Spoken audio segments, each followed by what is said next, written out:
زبور 48 یروشلم کی رہائی پر شکر گزاری۔ خداوند عظیم اور ہر ستائش کے لائق ہے ہمارے خدا کے شہر میں، اس کا کوہ مقدس وہ خوشنما بلندی ساری زمین کے لیے باعث سرور ہے۔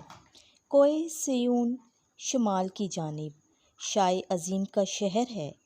خدا نے اس کے قلعوں میں اپنے آپ کو جائے پناہ ثابت کیا ہے، کیونکہ دیکھو بادشاہ فراہم ہوئے، وہ ایک ساتھ حملہ آور ہوئے۔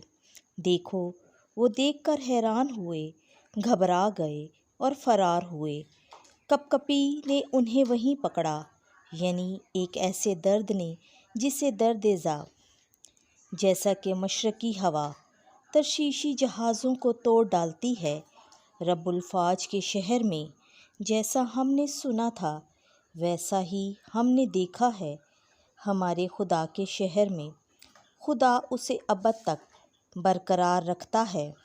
اے خدا، ہم تیری ہیکل کے اندر تیری شفقت کو یاد کرتے ہیں۔ اے خدا، تیرے نام کی مانند تیری تعریف بھی انتہائے زمین تک پہنچتی ہے۔ تیرا داہنا ہاتھ صداقت سے بھرپور ہے۔ تیری قضاؤں کے باعث کوہ سیون شادمان ہو، یہودا کے شہر مسرور ہوں۔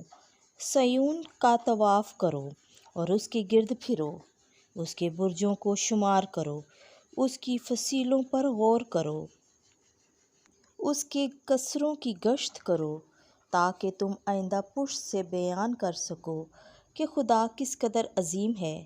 ابد و آباد تک ہمارا خدا وہی موت میں سے ہماری ہدایت کرے گا۔ آمین۔